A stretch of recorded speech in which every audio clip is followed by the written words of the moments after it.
What happens when a lone kangaroo stands between poachers and a helpless lion cub? Nobody expected her to fight back, let alone survive. But what the lioness did next left even the rangers speechless. I wasn't born a saint. Let's start there. I'm just a kangaroo. Wild, dusty, and done with everybody's nonsense, including yours if you think life out here is just sunsets and hopping through flowers. Out here in the Outback, you learn early. If it breathes, it either wants to eat you, shoot you, or leave you behind. That's the Holy Trinity. So when I smelled gasoline, sweat, and gun oil in the middle of the dry season, yeah, you guessed it, trouble was knocking again. Only this time, trouble had paws. He was tiny, no bigger than a backpack, and about as helpless as a flipped turtle. A lion cub, if you can believe it. Out here, in my bush, this wasn't Africa, honey. This was red dirt, fried roots, and no water for 20 miles. What was he doing here? Beats me. But there he was, stuck in a thorn bush with a limp paw and a look that said, "Please don't leave me." Now I could have turned tail and bounced. Wasn't my mess, wasn't my species, wasn't my job. But I didn't. I don't know what made me do it. Maybe I'd lost my mind from the heat, or maybe, just maybe, I'd seen enough babies left to rot by people who think bullets solve everything. Either way, I stood in front of him. Not beside him. In front. That's when I heard it. That metallic click. Soft, but sharp. Familiar. I'd heard it once before when my sister vanished into the trees and never came back. That sound sticks with you. Your fur doesn't forget. I didn't have time to blink before I spotted the reflection in the leaves. 2 legs, 2 rifles, 2 overconfident idiots who thought the bush was their playground. One of them whispered, "What the heck is that kangaroo doing?" The other one shrugged like he couldn't even process a marsupial showing basic decency. Let me tell you something about poachers. They don't care if you're a lion, a rabbit, or Santa Claus. If they can sell it, they'll shoot it. And if you're in their way, let's just say they're not gonna send a thank you card. I didn't move. I could feel the cub behind me breathing like a broken bellows. I knew that smell on him. Fear. He was alone and scared out of his mind. And you know what? So was I. But somebody had to stand between him and the trigger. That's when it happened. The ground shook. Not a little tremble, but a real shake, like the sky was about to fall out. Tires, dust.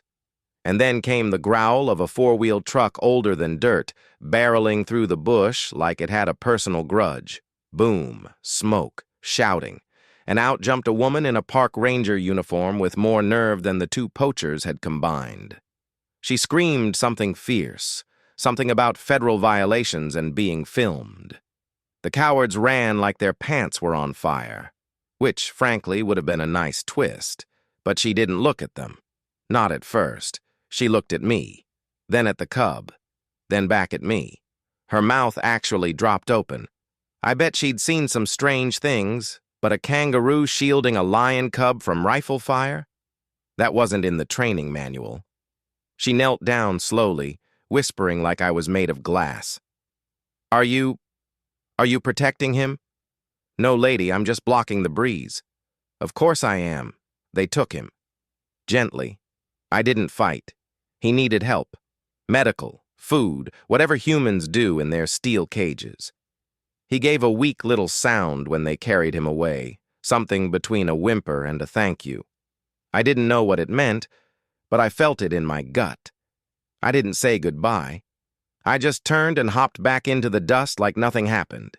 Because out here, that's what we do. But you better believe this story isn't over. What happened next changed everything.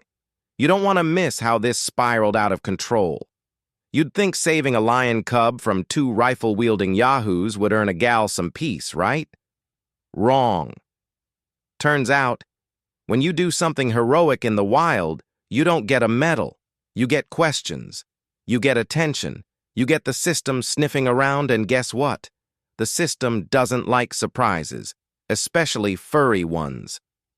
A week later, I was hopping near a dried-up riverbed when I spotted something off. Tire tracks. Fresh ones. And not from the Rangers either.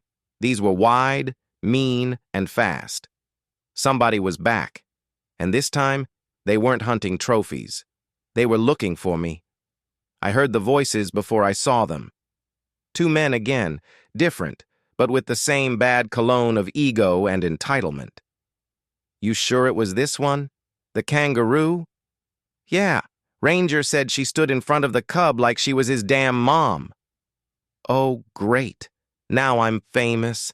Should have sold my own documentary rights when I had the chance. I crouched low behind a rock, heart pounding like a stampede in my chest. I wasn't scared for me. I could disappear in 3 hops. But if they were here because of that cub, if they wanted him back, or worse, wanted revenge, they were barking up the wrong eucalyptus.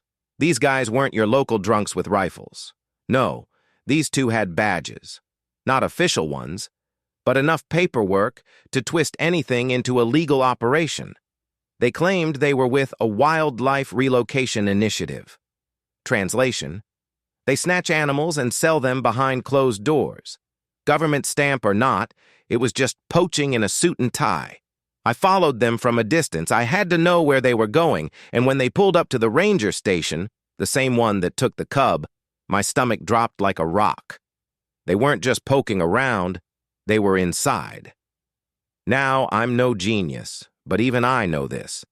When strangers in SUVs start nosing around places where young, injured lions are recovering, nothing good comes out of it. Back inside the station, the cub, let's call him Kumo, because naming someone makes them real, was reportedly recovering well. Eating, sleeping, trying to roar like he meant it.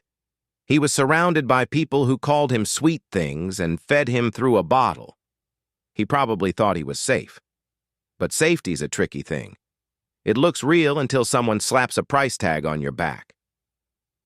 That night, I stuck close. I hid in the shadows behind the electric fence, waiting for something to happen. And it did. Around midnight, I caught the glint of flashlights cutting through the brush, not from inside the station, from the woods. Someone was sneaking in, not rangers. These weren't folks who knocked before entering. These were the take-it-and-run type. One of them whispered, "Grab the cub. Make it quick. We don't have all night." Excuse me? Grab the what now? Before I even had time to think, I was moving. Quiet. Fast. Angry. I leapt over the back fence like it was made of tissue paper. My paws barely touched the dirt. I didn't care that they were bigger. I didn't care that I was alone. All I knew was this. They weren't leaving with him. Not on my watch. I caught them by surprise. 2 men in dark clothes lifting Kumo's crate like he was carry-on luggage. He let out a tiny roar. More like a squeak, really. And that's when I slammed into one of them from the side.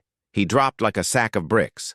The other one stumbled, tripped over a rock, and rolled backward into the fence. It gave him a little shock. Nothing fatal. Just enough to make him question his career choices. Kumo cried out from the crate. I nudged it open with my snout, and he wobbled out, confused, blinking at me like, "Is this part of the plan?" No, kid. This is survival. Lights flipped on across the station. Voices shouted. Rangers poured out in a hurry. One of them saw me and yelled, "It's her!" The Kangaroo. Yeah, it's me again. The Bush's unpaid security guard. They scooped up the cub and took him inside. The thieves? Hauled off in cuffs. Rangers were fuming. Papers were flying. Someone even said international scandal, which I took as a compliment. But deep down, I knew this wasn't over, because now the whole damn system was involved. And the cub, he might have been safer for a night, but he wasn't out of the woods. And neither was I. This is the turning point. What happens next? You'll want to be here when the Lioness shows up. Everything, and I mean everything, is about to explode. The morning after the attack, the station was buzzing like a kicked beehive. Radios chirped, guards doubled, and Kumo, that little cub I nearly tackled a human for, was back behind reinforced glass, guarded like a crown jewel. I was outside again, watching, waiting, not because I had to, but because once you start caring, you don't exactly stop overnight. And that's when the air changed. No sound, no dust, just stillness. Like nature itself hit pause. Then I saw her. She wasn't sprinting, she wasn't roaring, she was walking, slow, deliberate, and heavy. Like every step meant something. Her shoulders rolled like thunderclouds. Her eyes didn't blink. The lioness. Let me be clear. This wasn't your run-of-the-mill big cat wandering out of a wildlife brochure.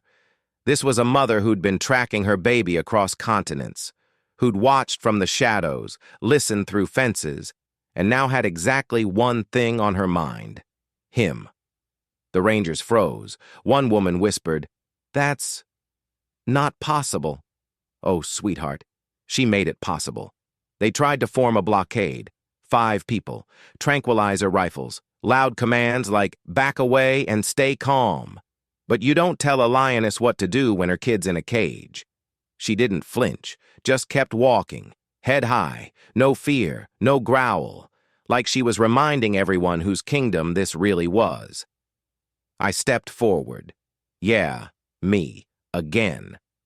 I'd already jumped fences, dodged bullets, and body-checked a poacher. Might as well keep the resume consistent. I stood between her and the rangers, not to stop her. To translate. I faced the humans and thumped my foot, hard, twice. Then turned to her and dipped my head. Not low, just enough. And for a second, just 1 second, her gaze landed on me. She recognized me, no words, no sounds. Just this silent flash of understanding that could flatten a skyscraper. You kept him alive. She moved past me, slow and steady. One ranger panicked and raised his dart gun. The lioness stopped cold and, oh boy, his hand started shaking like he'd grabbed a live wire. But then something happened that no one expected. Kumo, from behind the glass, let out a sound. Not a roar, not a cry. Just a call. Raw, unfiltered, a sound that cut through the chaos and went straight to her ears.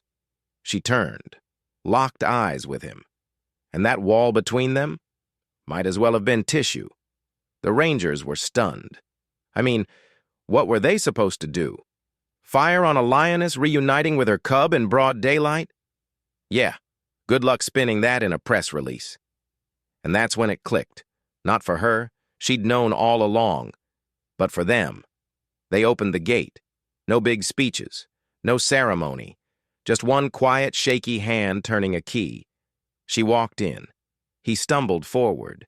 They met in the middle, nose to nose. He rubbed his face against her leg like he was still small enough to fit under it. She licked his forehead like he never left. Nobody moved, not even me. You'd think that would be the end. Curtains, fade to black, cue the applause. But no, because when they turned to leave, something strange happened. She looked back, right at the rangers, right at me, then gave a low, deliberate grunt, not aggressive, not threatening, just intentional. A sound that said, "You saw. Now remember." She didn't owe anyone anything. Not me, not the humans. But she left a message anyway: protect each other, or pay for it later. The news ran with it, of course. Headlines about cross-species bonds, viral videos, hashtags, the whole circus. But behind the flash and noise, something shifted. The rangers rewrote their security protocols. The government suddenly remembered the word ethics. And poachers? They didn't come back. As for me, well, I went back to the bush. No press, no medal, just me, my legs, and a scar on my shoulder that still burns when the wind's wrong. But I sleep better now, because I know I didn't just save a cub. I reminded the world what happens when the wild fights back, and this time, we didn't lose. That was it, the moment everything cracked wide open. One lioness, one cub, one kangaroo with zero patience for injustice, and somehow, it changed the game.